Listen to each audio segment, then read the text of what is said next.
प्रमद बर'आ मा मावदों एनडिएफबिनि आदामोनखौ गोदाव सोराव खालामजोब्बाय दिनै सासेबो एनडिएफबि आदाखौ जों साख्रि मोननाय नुवाखै हाग्रामा महिलारि सारखौ जों जेरैखि जाया बिडिसिनि चिफ बानायफिननांगोन मानो होनबा रायजोफोर नोंसोर थाम्बनेल आरो सिगांनि ससे भिडिअखौ नायना मिन्थिजोब्बाय जाखानांगौ आदा लैहोरा दिनै मा बुंखो एकदम एल'जोब्बाय आरोखि इउपिपिएलनि मानसिफोरखौ एल'जोबनानै एल' खालामनानै एकदम दिनै खेंफोरथि होजोब्बाय मा जादों मा मादों जोंनि बिटिसि एरियायाव इउपिपिएलआ माबायदि सासन खालामगासिनो पाब्लिकनो माबायदि सुबिदा होदों सुबिदा होआखै बेखौ नैबे भिडिअनि गेजेरजों आदा लैहोरा गासिबो रायजो राजाफोरनि गेजेरजों फोरमायना होदों रायजोफोर जाय गोदान बे भिडिअखौ नायनायनि सिगां साबस्क्राइब खालामना होदो आरो जाय पुराना बिसोरो कमेन्ट लाइक साबस्क्राइब शेयार खालामना हो जाय भिडिअखौ नायाखै बेथ' हारिनि मोजां सानग्रा होननानै साननानै लानाय नङा आं जोबजासिम नाय रायजोफोरा नङाबा बुजिनाय नङा जोबजासिम नायबासो बुजिगोन रायजोफोर जोंनि आदा लैहोरा मानो बेबायदि बुंनांगौ गोनां जादों मानो रायजोफोरा इउपिपिएलखौ गारनानै ज' बिपिएफआव हाबफैनो गोनां जादों नैबे भिडिअनि गेजेरजों फुल डिटेल्स आदा लैहोरा फोरमायना होजोबगोन रायजोफोर भिडिअखौ नोंसोर नायलांदो नायनानै कमेन्ट हरबानो जाबाय रायजोफोर आरो साबस्क्राइब खालामदो आंनि चेनेलखौ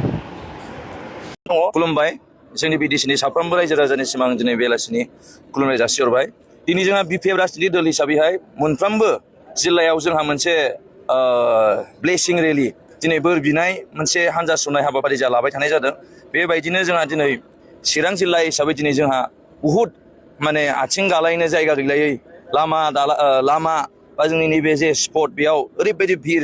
जे मानसिफोरनि लैहोर ओंखारबोनाय बेखौ नुनानै जों मोनसे प्रमान मोनदों जे जोंनि बिटिसिआव जोंनि बिटिसिनि रायजो राजाया बिपिएफ राजनिति दलनि अनगायै आरो खुनु बेलेग राजनिति दलखौ बरायगोन बा भट होनानै देरहासार होगोनखौ जों सानाखै मानो होनबा दिनै रायजो राजाया दिनै जोंनि बिपिएफजों दं आरो बे हिसाबै रायजो राजाया बिपिएफआव थानायनि मुल उद्देश्यआनो जाहैबाय जेबायदि दिनै जोंनि बिटिसिनि अबस्थाया जानो थांगासिनो दङ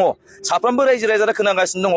दुलाराय बर' फरायसा आफादा खौसेथिनि बाथ्रा बुंबाय थानायखौ जों नुदों दा बेनो मोनसे फोरमान जे बिटिसिआवहाय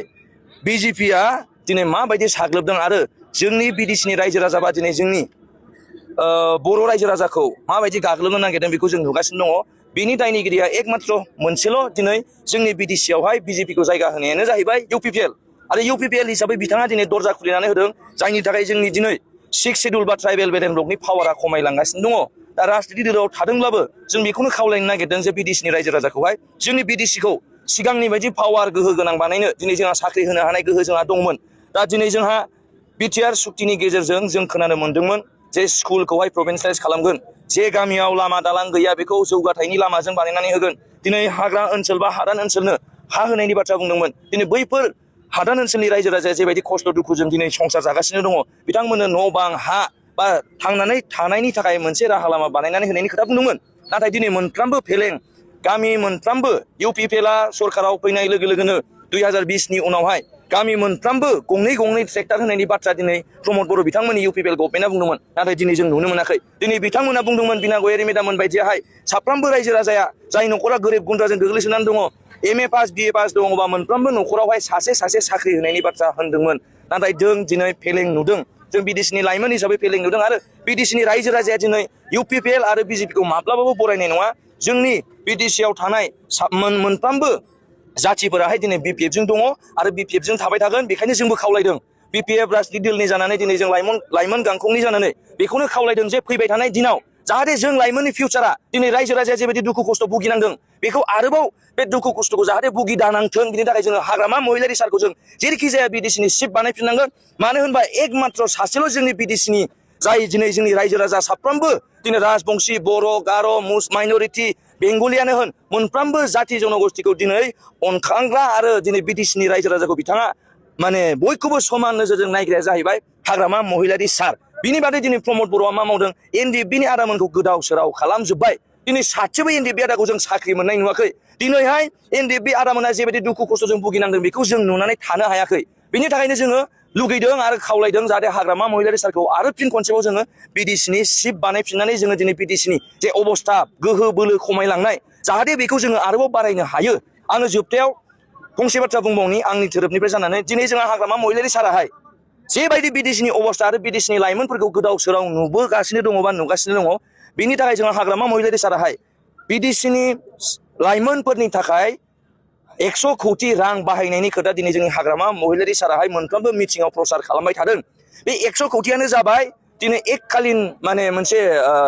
इन्डिभिजुवेल बेनिफिसियारि स्किम हिसाबै होनाय जागोन। सोरबाया जुदि हार्डवेयर दखान खुलिनोबा बे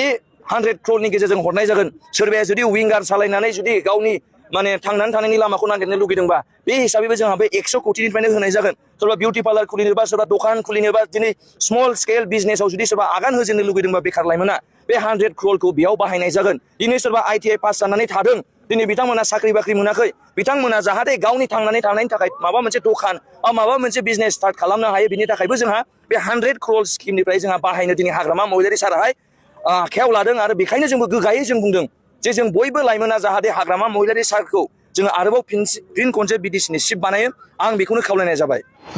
भिडिअखौ नुबाय रायजोफ्रा दिनै एल' जोबनानै आदा लैहोरा UPFLनि स्ट्रं खोथा बुंदों UPFLनि फारसे BPFनि जानानै आदा लैहोरा नोंसोर मा सानो कमेन्टआव हरदो नोंसोर साननायखौ आंथ' मिथिया रायजोफोर जाय जायगायाव साबस्क्राइब खालामगोन होनना मिथिखाबाय आं साबस्क्राइब खालामदो बेबायदि भिडिअ नायबावनो थाखाय आं गोदान भिडिअ हगारनो नाजागोन रायजोफोर दिनै भिडिअआ एसेनोसै।